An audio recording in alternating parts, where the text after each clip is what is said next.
Welcome back to Cocktails and Classics. I'm Dylan. Joining me, as always, Ben and Cam. As always. As always. Every time. Every time, most of the time. 60% of the time, we podcast all the time. Continuing on our March Madness trend, last week we did Miracle. This week, we're doing Moneyball. We're also keeping the M's for some reason. And Very true trendy. stories. True sports stories. None of that fake shit. I feel like most are loosely based on a true story. Oh, Even at Rocky, least. wasn't that based on like some small-time boxer? I don't like, think so. The character Rocky, not the story, at least. Yeah, I don't know. That I couldn't tell you. But To kick things off and get everybody in the right mood, we're going to go to this week's cocktail, the Golden Glove, sorry.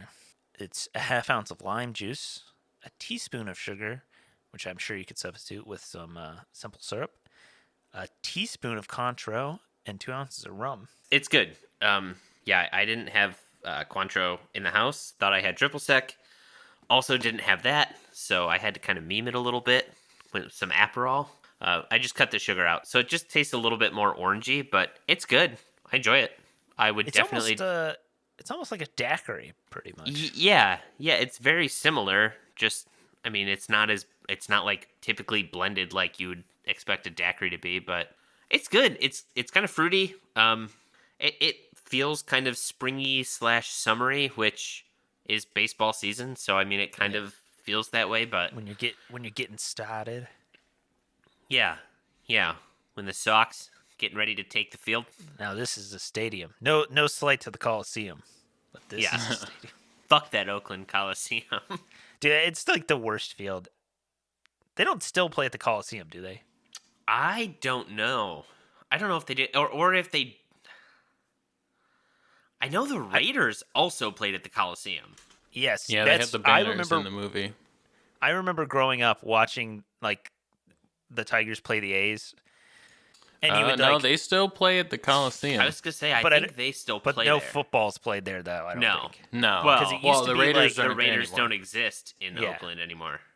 Because like half the field used to be like just pure dirt, and like the football lines and stuff, and it was like shit grass. And I was like, this field just looks awful. I remember before the Marlins moved, and they built that stadium. I remember watching them, like the Dolphins play, and they would be running, and all of a sudden it's like, why is there a stretch of dirt down the middle of like the 50-yard line? What the fuck am I watching here? And then it wasn't until someone was like, well, that's where they also play baseball. And I was like, you can do that? Apparently you can. I just saw the new stadium when we went to Miami a couple of weeks ago, and I was like, wait, what is that? I was like, oh, it's the baseball field, because it had these tracks. Like if you go to Disney, you know how there's like the like elevated like concrete platforms, and it's for the roof to retract. Yeah, and I was like, design wise, it looks super ugly, but I'm sure it's really nice when it's like a summer night and the roof's open. People hate it. The entire city of Miami, I feel like I've heard, hates that fucking thing. They feel like they were completely scammed by the owners of the Marlins, and I don't blame them. They tore down the Orange Bowl, and they put up that monstrosity, and people do not like it. And also, apparently, people have bitched because, like, when they open the stadium, it just casts like a giant shadow onto all of the houses that are in the area. Man. Like, no one gets sunlight. Jeez. That would also be would fucking suck. miserable. I'm gonna enjoy my sunny Florida weather. Also, probably devalue your house, like literally. Yes. Oh man. Yeah. No, that's. Oh, I've played City Skylines.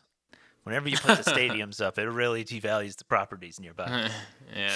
It's not like in Chicago, the Chicago Cubs stadium, like the properties right next to that are super expensive because you can look over the wall and actually like watch games from your balcony, which would be kind of cool. Like, could you imagine like looking out of your window and you just got like, I don't know, Stephon Diggs or something catching a pass, or like, yeah, just any big sport like right out your window.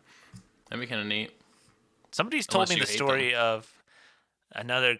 We're just gonna get on baseball talk because it's like one of my favorite sports. But somebody told me at the Toronto Blue Jays stadium. Yeah. So there's a hotel in the outfield that like you can overlook the game. And somebody was like, "Yeah, I was watching a game at the Blue Jay Stadium one time and just looked up at the hotel, and somebody's just having sex going at it on the balcony." Nice. Why? Oh God. But anyways, Moneyball, I don't remember Golden that scene in Glove is- Moneyball. there's also a scene in That's in the Basically, adult version, Moneyballs. Moneyball. I've seen that one. No. Have a Golden Glove, Check the show notes below. Make yourself one. It's pretty much like a daiquiri spinoff. Very close, lime, rum, sugar. Hit the show notes below, and you can get the recipe for it. And you can hit the Drizzly and Casker links, and they will take you to where you can go buy some alcohol and have it delivered directly to your door. Yeah. Get some kickback. Fuck You help You're in us. Michigan. Fuck that Boo. going out to buy alcohol shit. Hell yeah! I mean, gas is at what, $5.50 now? Yeah, Save no, some it's gas and have it insane. delivered. The delivery costs don't go up. Yeah, They there might. you go. They might. Well, Don't it give them might, ideas, but- man. They might. But hell, get that shit ordered, get it delivered, and then you can drink away the fact that gas is so goddamn expensive. You can check out Moneyball as a recording on Netflix or Hulu, it seems. Moneyball is a 2011 sports biography drama written by Steven Zalian and Aaron Sorkin and based off the novel by Michael Lewis, the guy who wrote The Big Short. Directed by Bennett Miller, stars Brad Pitt, Robin Wright, Jonah Hill, Philip Seymour Hoffman, love him. Chris Pratt's in there, which I was not expecting Chris Pratt to Yeah. come in. Yeah, I didn't know he was in this. The first time I saw it, I was like, oh, huh. This must be like pre-super famous Chris Pratt. And yeah, it is. Oh yeah, it's super young Chris Pratt. Was this before Parks and Recs or in the middle of it? I feel like it would have. Did Parks and Rec start? Yeah, it started in 2009, In so 2000 it was okay. in the middle of it. Yeah, which is weird because he looks in really good shape here, and in Parks and Rec he's really slobbish. So it's pretty impressive the fact that he, and I think he did the same thing for another movie that he got in good shape for, and then had to put on a bunch the most insanely reversed before and after pictures you'd expect to see in all of Hollywood. Where Chris Pratt's just insanely jacked, and it's yeah, oh wow, that's a really cool after pic. Oh no, that's the before. He's doing Christian Bale, Yeah. because in The Machinist he's maybe 120. Oh my god, very he looks skinny. absolutely And then, disgusting. What was it Batman. Who did he play? Did he play the fucking British leader? I can't think of his name. Churchill? Did he play Churchill or something? No. I think that was Gary Oldman. Gary Oldman played Churchill in a movie, I think. He played Dick Cheney, but I think that was all prosthetics. Yeah, there's that. Yeah, he was He got in. chunky for a role. Was it American Hustle or something? I was gonna American say Hustle it he might have put been on weight American for. Hustle because he was a little bigger in that one. Yeah, he did put on weight for American Hustle. He got thick. Oh yeah, here we go. Says the fighter he also got super skinny for. He lost 13 pounds. Jesus. Yeah. Or 30. Well, I sorry, mean, he was 30 pounds. he was Ooh, playing 13 pounds. he was playing some sort of drug addict, so I know he looked again rail thin. He's got to have either just the most insane medical staff with him, or his doctors have to just be dude, you're gonna be done acting at 55 because your body just can't take it. And then he gained 43 pounds for American Hustle. Dang. And he adopted a slouched posture, which reduced his height by 3 inches, causing him to suffer a herniated disc. Oh my god. Jesus, dog, it's Talk about not method worth acting. it. It's not worth it. Yeah. Let's see Paul Allen's herniated disc. Moneyball is the story of the Oakland A's general manager, Billy Beane's successful attempt to assemble a baseball team on a lean budget by employing computer-generated analysis to acquire new players. It currently sits at a 7.6 out of 10 on IMDb. Was nominated for 6 Oscars. Best Motion Picture of the Year, Best performance by an actor in a leading role for Brad Pitt. Best performance in a supporting role for Jonah Hill. Achievement in film editing. Achievement in sound mixing. And best writing adapted screenplay. Did not win any of them, though. I was gonna say I don't think it won anything though. A lot of noms, no dubs. I'd been wanting to watch this movie, but I don't know why I ever didn't see it. I don't know. I also get this movie confused a little bit with that Clint Eastwood one, The Trouble with the Curve or whatever the hell it is. Oh, The fuck? nope. Yeah, You lost I me. don't know what the fuck that is. Yeah, nope. Because they literally came out back to back. So I had seen this movie. I was telling Dylan before we started recording. I watched this movie for the first time like maybe a couple months ago. It was one of those things where like this. It was the same thing. Where it was like, man, I like sports. I like sports movies. I should watch this movie. And then I just never did. And then I was like, I wonder why I never saw this. And then I watched it and I was like, huh. Yeah, it's weird that I never went out of my way to see this before until, 10 years after it was released. But Cam, you haven't seen this, right? That's right, yeah. yeah. Yeah, I don't really have a nostalgia rating for it, but I have seen it. I mean, does anyone at this point? It's not that old. Like, I guess it's a little old. I mean, I could have seen this movie in high school. That's true. It's kind of interesting to see something you kind of know about. Like, I don't know. I didn't really know that the A's won like 20 in a row. I didn't know that aspect of the story. But like, as someone who grew up loving baseball, like Billy Beane is like one of the greatest GMs of all time because of his like the way he just completely altered the game by bringing in analytics, like deep analytics more than just like batting average and like Oh, the no, I face don't value. think those are like statistics. He brought in analytics. He changed it from like, oh, this guy hit 350 last season. He's really good. To, oh, this guy, if you make him pitch up and away on ball 3, he's going to probably hang it and you have a better chance of hitting. Like just the insane stuff that everyone in sports uses now. Like the really the birth of, I think, analytics in any sport and now every sport is, most scouts are like, really at this point now they don't really do a lot of scouting to watch for things because analytics can tell them so much more than they can see with the eye test. Yeah, like But what if they find a real gym rat who's scrappy and wants it? You know? There's those guys. Look, there's guys who the NFL Combine has a computer system that measures the 40 time to a T. There's still guys that hand time 40s. I've seen that. I'm like, why are you doing that? Because, Cameron, they have to do their own research, all right? Oh, man. No, honestly, from what I've heard, it's basically that, like a backup. like, well, not just that, but 40s had been hand timed for forever. So what's the best way to compare it to a guy who did it before they started auto tracking it at the combine?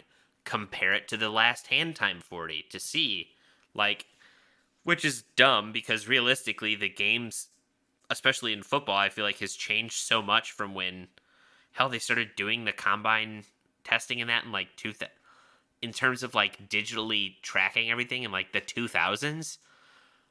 If you're trying to measure against somebody who played in 1987, Doug, you're trying to scout the wrong era of football. Right.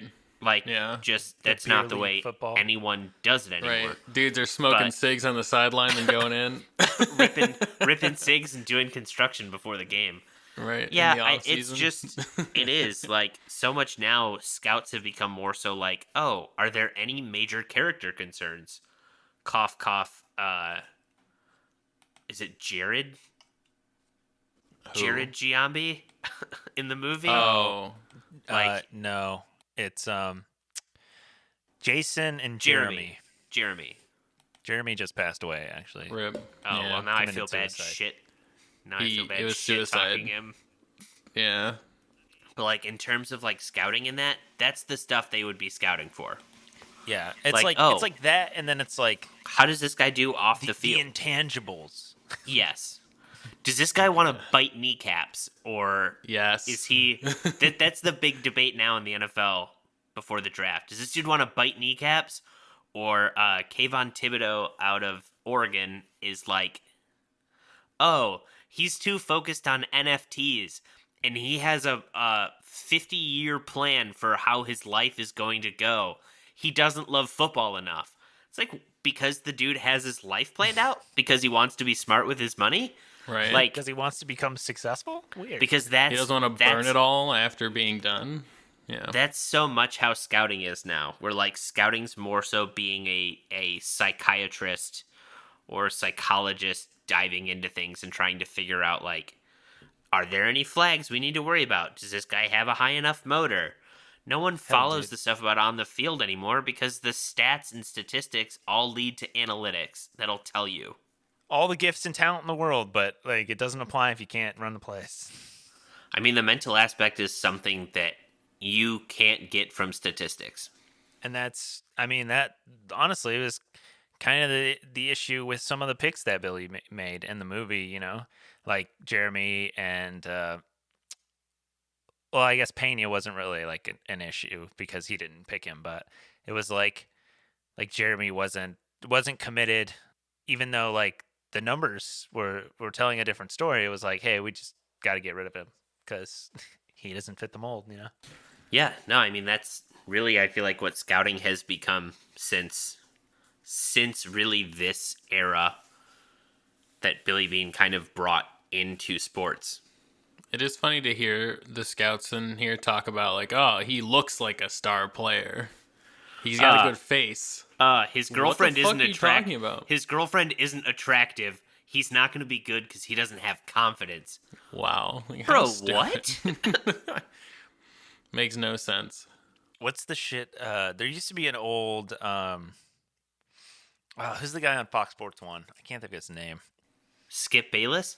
Yeah. It was like a commercial for his like show once he started on Fox Sports 1, and it was like the quarterback theory, where it was like the best looking kid on the playground's going to become the quarterback because he has all the confidence, and like people will just like listen to him. I'm like, what the fuck?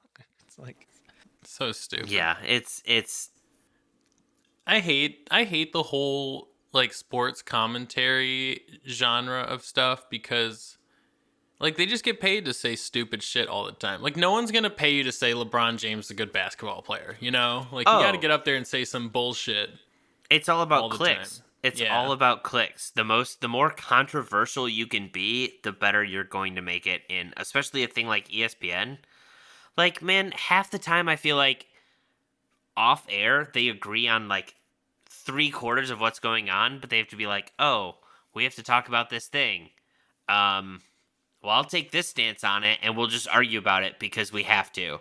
We have to have this argument because that's what this heated argument generates clicks. It's like, just fucking talk about the actual game. Like, just talk about the actual fucking sport. Stop this bullshit of like, oh. I miss the like. I mean, Scott Van Pelt's still on ESPN, but he's like the fucking 11:30 show at this point. I know he's always on super late. Who's I can't remember his name. I think it was also like Scott or something. The anchor who ended up dying of cancer. Oh, Stuart Scott. I fucking loved Stuart Scott. So good. The best. So good. I remember watching his speech at, I don't remember when, maybe he won like the Jimmy V award. He won like the Jimmy V, like the cancer. Man, watching that speech had me in tears, and then like seeing that he had passed away. That was one of like the first. I feel like that was one of like the first celebrity deaths where I was like, man, I'm like really kind of shaken by that. Like that's really kind of sad. Yeah. Most of the time, like growing up, the celebrities you hear have died are like, okay, I know that this person was famous, but I don't know what they're famous for. But I remembered watching Stuart Scott on ESPN all the time, and then I watched his speech about like being a cancer survivor and what that meant to him and what that meant to like his family. And then hearing about his passing, that one shook me. But I agree. They don't. I even liked Jamel Hill and Michael Smith had a show on ESPN, like Numbers Never Lie.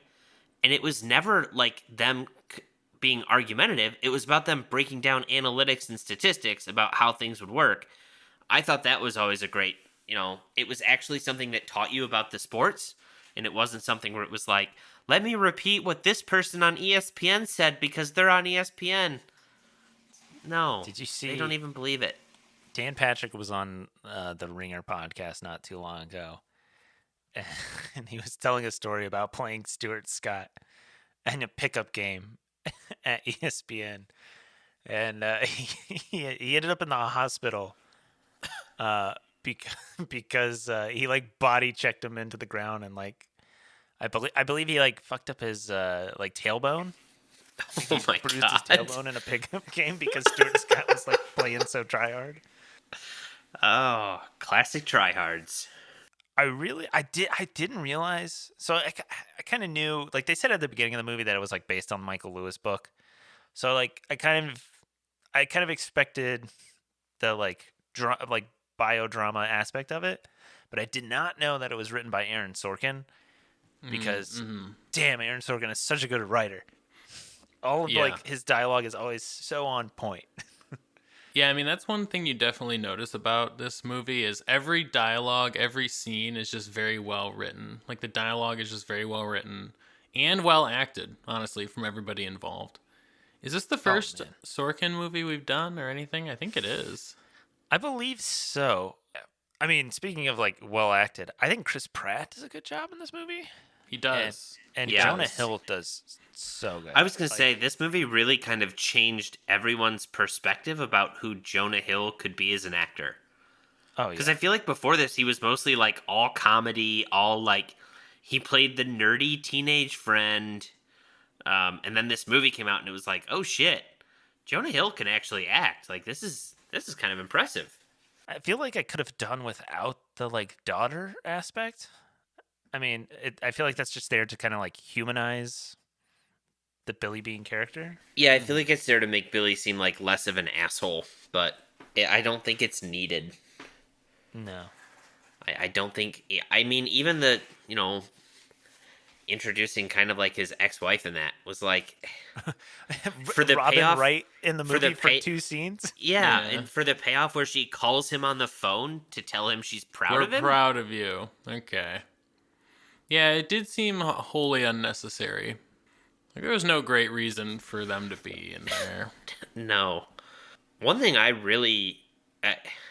we talked about it last week during the Miracle episode where kind of the splice of footage into the movie, and holy shit does this movie do that so well. Yeah, it does. That scene where Chris Pratt rounds the bases after the home run, and the way that it's spliced, and almost his entire mannerisms, every motion he's making syncs up perfectly with the actual footage. That was so good. That was really fucking impressive. Yeah, when we were watching it, I was like, oh, they're doing the thing I literally was just talking about, how you like match frame, like cut and like fade into the but the fact that footage. it wasn't like just once and then we're gonna play out the old footage. It was, no, we're going to like mix between the two to where it's constantly kind of a change between you're watching the footage from 2001 and you're watching the film we just shot in 2000. Probably they filmed it more so probably in 2010. But even then, like, the way that they did that at the end was... that was a chef's kiss. Just absolutely fantastic. I thought the way they filmed the baseball scenes was super weird, though. Because it almost was kind of like a play. Like, the way it was, like, super dark and spotlighty. Because like, if you ever go to an actual baseball game, it's, like, bright as shit. Like, the entire field is lit up. But, like... yeah, they definitely did a little bit of lighting for dramatic effect. Yeah, because I'm like... they, like... No, nothing in the background could be seen, really. It's, like, super shallow. Yeah. I thought it was kind of weird. So, Jonah Hill's character is not... like, his actual name isn't Peter Brand. The person, and they like changed little details about him. Like the actual person is named It's Paul. Sorry, Paul De Podesta. Oh, yeah. He's like the vice He- president of the Browns right now. Yeah, I was gonna say he got hired by the Oh. Cleveland Browns, basically to bring analytics to the NFL, or more so. I wonder what his Cleveland. opinion on Baker is. He gets on base. He gets on base. He throws passes. He hands the ball off well. He has completions. It's all about getting 3+ on first down. Analytics say you gotta get 3+ on first down. It's key. I feel like the Browns have not been successful at buying wins, though. Also, the guy played both baseball and football at Harvard before graduating with a degree in economics. And like Jonah Hill's character is like super nerdy looking, and it's like kind of a dweeb. And it's like, no, this dude was like a multi-sport athlete at Harvard. They never really explain his like why he likes baseball. He's just kind of like, yeah, economics, Yale guy, baseball, woo. It's really funny, that like scene where he goes to trade with Cleveland, and he's just like, yeah, I want this guy, and then Jonah Hill's in the corner. He's like, no, don't do it. Yeah. And Brad Pitt's just like, who the fuck is this guy? Like, Who are Yeah. you? Who are you? I'm Peter. Okay, what do you do? I'm just a intern. I'm a special assistant. Oh, my name is Peter. I don't give a fuck about your name. I'm the special assistant What to the general manager. Who are you? I'm Peter. I don't care who you are. I want to know why he listens to you. yeah, I mean, honestly, I guess credit goes to Billy Beane for like implementing this, but honestly, it's all Peter who like brought the actual like analytics and I mean, that's what was the guy's true, name but- before? the guy that the Sox hired. I Right? guess, yeah, He was the guy who wrote the original papers on like sabermetrics and stuff, I think. Yeah, the guy who like worked as a meat processor or whatever. Yeah. Jim. I don't know Jim something? his name, but if you look up sabermetrics, I bet his name will be there. Is sabermetrics a baseball only thing? Yes, it is. Yeah. Mm-hmm. I'm looking at the Bill Wikipedia James. page, but Yeah, Bill James. is it Bill? Mhm. Okay. I guess his wasn't the first, but his was one of the more like modern takes on it, I think. You know, to be honest, I mean, I know in the movie they're kind of like, oh, the Red Sox did the same thing later with using Billy Beane's analytics, but like that fucking Red Sox team was kind of stacked. Let's not kid ourselves here. I mean, that sure, Red but Sox- they're able to do what the A's could do, except they basically could just figure out who to pay. Who? Yeah. Yeah, they 'Cause, didn't like, have to pay for it was a 3 different players goal. to replace Jason Giambi. They could just pay for Jason Giambi. Right. For them, it was more so, which is wild to me that they don't have a cap, by the way, but or a minimum, Baseball's the Wild West, baby. or a minimum. Which does kind of, I mean, it It doesn't blows. help. It blows. It makes the sport worse. Honestly, I feel like. I mean, but not really though. How? Because like I mean at one point it kind of did, because like the Yankees literally won every year, but like now it's kind of, there's still some parity to it. I mean, the last couple ones have been what, like the Dodgers and the Astros. Which the Dodgers also had one of the highest payrolls in baseball, if not the Oh, highest payroll in The baseball. Dodgers do right now, but like Yeah. 2 years ago the Tampa Bay Rays had probably less money than the Athletics did in this movie on their payroll, which was I don't know. I feel like the cap and maybe even a minimum would help. I don't know. I just feel like it'd be sad to be like, oh yeah, this team probably doesn't stand much of a chance. Like, it sucks that money is a factor in it. I don't know. Cough, Detroit, cough. it might also help with like some of these fucking contracts too. 'Cause, Yeah, like the dudes are $600 getting million $300 million contracts. over 10 years, Yeah. which like whatever. I mean, some football players getting paid more than that, but they're not that long. Or I mean, Mahomes is a 10-year contract. really? Yeah. Oh wow, I didn't know he signed. Jesus. I mean, that's one of the longest contracts, at least in modern NFL history. is it I don't even know if it's- allowed? Like, Is I it guess allowed? it's allowed, Yeah. but like It's I a was gonna say 10 like year. It's before that, what's the longest I one? mean, Like 4 or 5 years? I don't know. I feel like there have been players that have had 7-year deals, maybe. I It's don't know. rare. I'm curious. Because But yeah, all right. if you're a GM and you do that, you're fucked if a player gets hurt like 2 years into a 7-year deal. So in 2020, when the Dodgers and Tampa Bay played, the Dodgers had $107.9 million payroll, and the Tampa Bay Rays had a $28 million payroll, Wow. the third lowest in baseball. There have actually been a fair amount of 10-year contracts. Really? So Brett Favre had a 10-year contract in 2001 in March. Drew Bledsoe had a 10-year contract signed in March of 2001. LOL. Donovan McNabb had a 12-year contract What? in 2002. Dante Culpepper signed a He 10 was mil- drafted 10 million. in 2000. 2 years into his contract, he signed a 12-year deal. I guess. I mean, also, McNabb played 12 years for do the you Vikings, know probably. who was at Eagles when he did that? Oh, he was at the Andy Eagles, Reid sorry. was there. Oh And wow, also gave Andy Reid Mahomes was a Andy 10-year Reid. contract. Andy Reid also coached Brett Favre.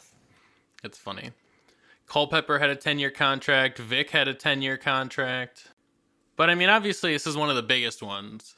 Mahomes has a 10-year, $500 million contract. Yeah, it's absurd, but I mean, if he stays healthy in 5 years, that's going to be a steal for them. With the way the QB market goes, like with the way every the cap year goes, every year the cap jumps, which means quarterbacks just make insane amounts of money. yeah. And every year we get highest quarterback contract, blah blah Ever, blah. yeah. Like I now- can't believe Matt Stafford's the highest paid quarterback in the NFL.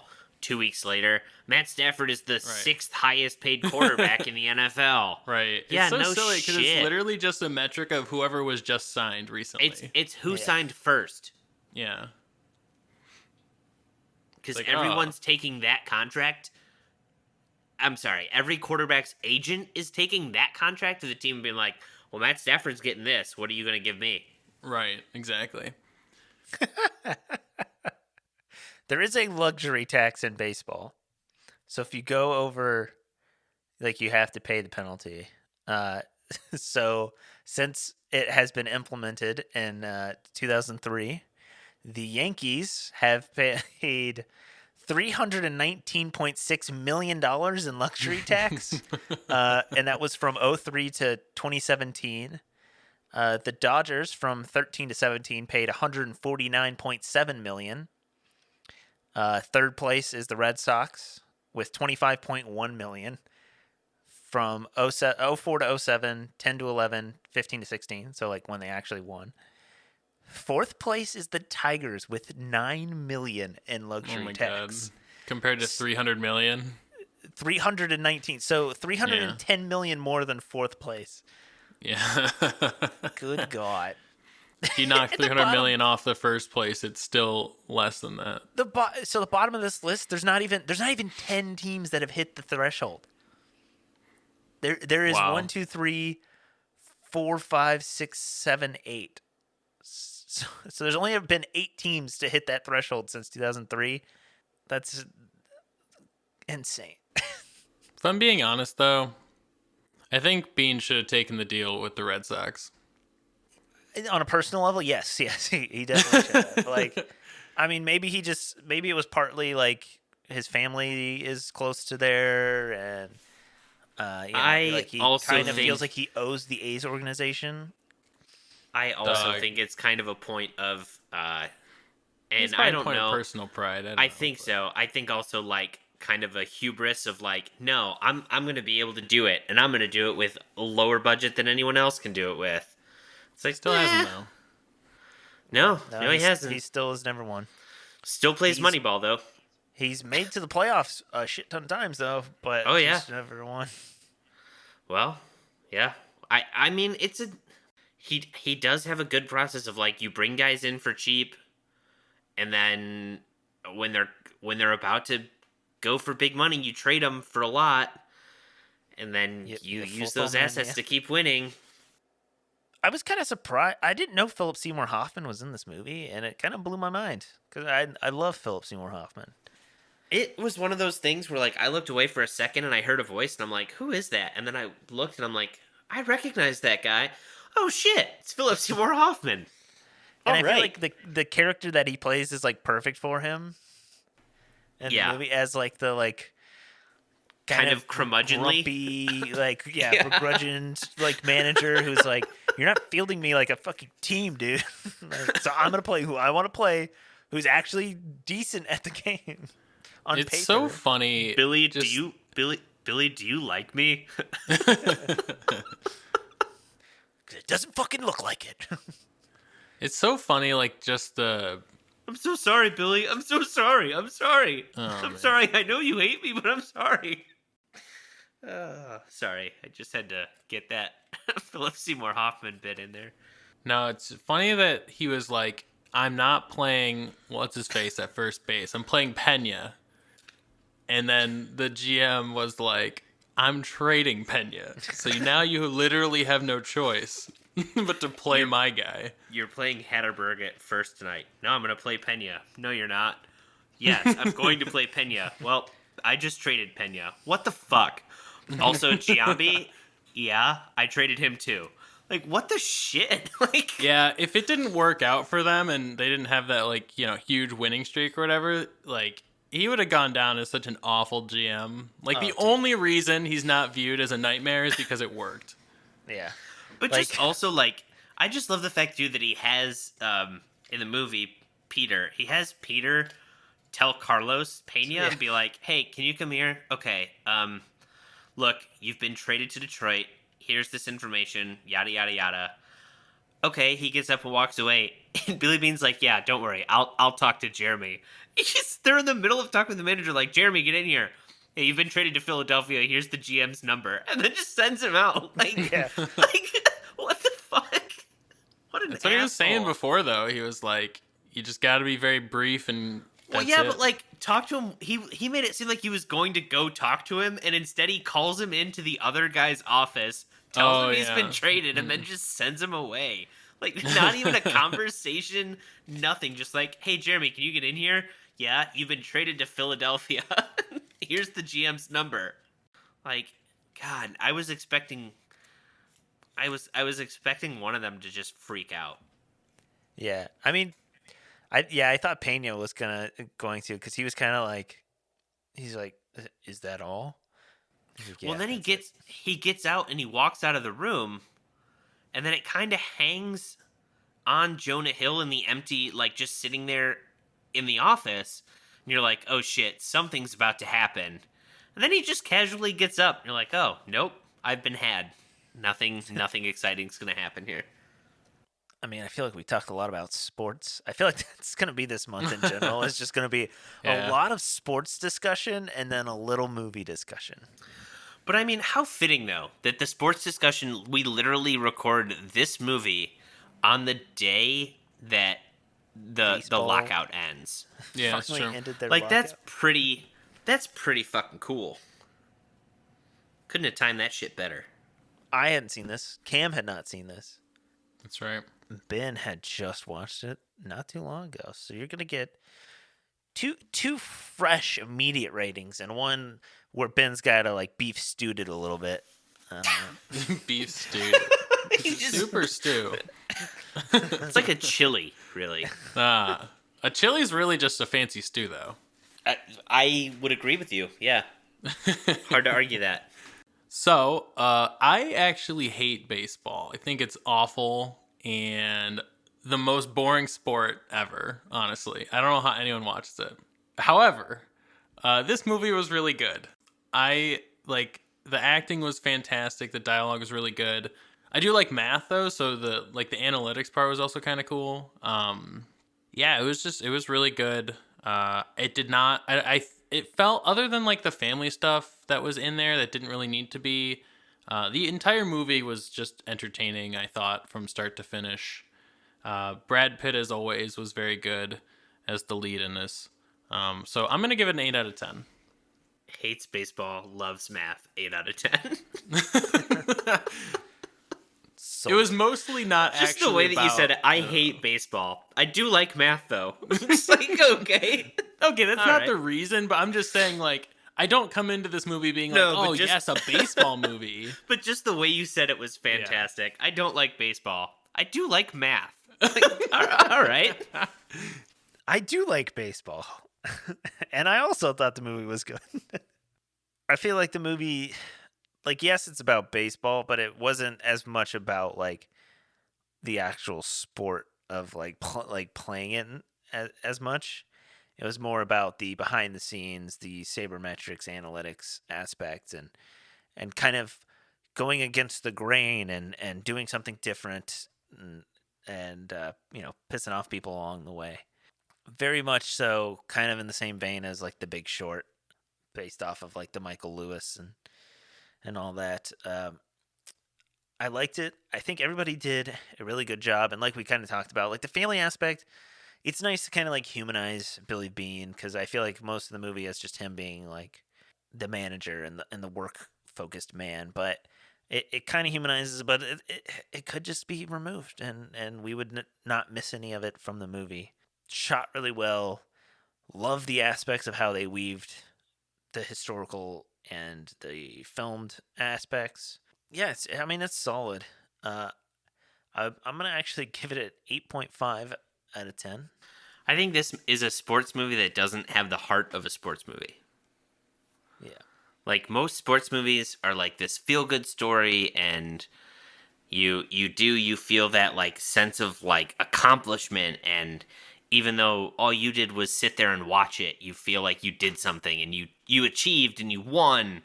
And this movie just doesn't really have that. It doesn't really give you that feeling like you've won, or even, something like a movie kind of like Rocky, where, in actuality he loses in the end, although it's not as sad as other movies, but movies where you lose in the end, and as a viewer you feel that, when they talk about the fact that the A's lost in the playoffs, you don't really feel bad. You don't feel like you also lost in the playoffs.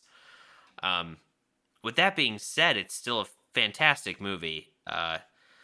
The acting is top notch. We all said it. The family stuff doesn't really need to be there, because to be honest, even with his family, Billy Beane comes across kind of as an asshole in this movie. I feel like them talking about him and his daughter's relationship, it doesn't make me root for Billy Beane anymore. To be honest, I still kind of finished the movie with some sense of like, yeah, he's good at what he does, and like it was smart of him to embrace analytics, but he kind of comes across sometimes still like he's the smartest guy in the room. He just seems like one of those guys. Like, Billy, this is a blue chip prospect. Like, everyone's saying you can't miss on him, and he'd be like, no. Take the linebacker out of Hawaii in round 2, because analytics tell me he's going to be the best pick. And it's like, you could have just had the sure thing. Now, with that said, Brad Pitt plays it with charm to still make him likable. But at times, I finish this movie and I'm like, yeah, Billy Beane did this really cool thing with analytics and that, but I would not want to work for him because he seems kind of like an ass. Jonah Hill, I think it's crazy watching this movie and watching other things he's done. He was in, I think the last thing I recently watched him in was Don't Look Up. And it's crazy. He's really good in it, but he kind of still plays that, every time I think of like the Jonah Hill character in that, I kind of think that's if his character from Superbad grew up. So this kind of really changed it for me, where it's like, wow, he is not Jonah Hill. Like, he's very much kind of a different character, and he's playing this, kind of serious role, but still gets to add a little bit of wit and everything into it. Yeah, overall, it's a good movie. It's a good sports movie. I would just say, yeah, it isn't, which is interesting. It's not about what's going on the field. Yeah, it is and it isn't. I give it an 8 out of 10. It's a good movie. It's really interesting. If you're someone who follows sports, especially in the past, 20 years, and that's kind of a thing that you've noticed, the dive into analytics is really cool. It's a really kind of interesting thing to see, and to see the fact that they were willing to risk being ostracized because they knew it worked. If you enjoyed this, don't forget to rate and subscribe. Check us out on Instagram at Cocktails and Classics Pod, and hit up the show notes. Hit the Jersey and Casker links. Make yourself a golden glove. You can check out Moneyball on Netflix and Hulu as of recording. Check us out next week as we do The Longest Yard, the 1974 OG version. Zach's going to be pissed. No Sandman. Share us with your friends and family. And as always, watch responsibly.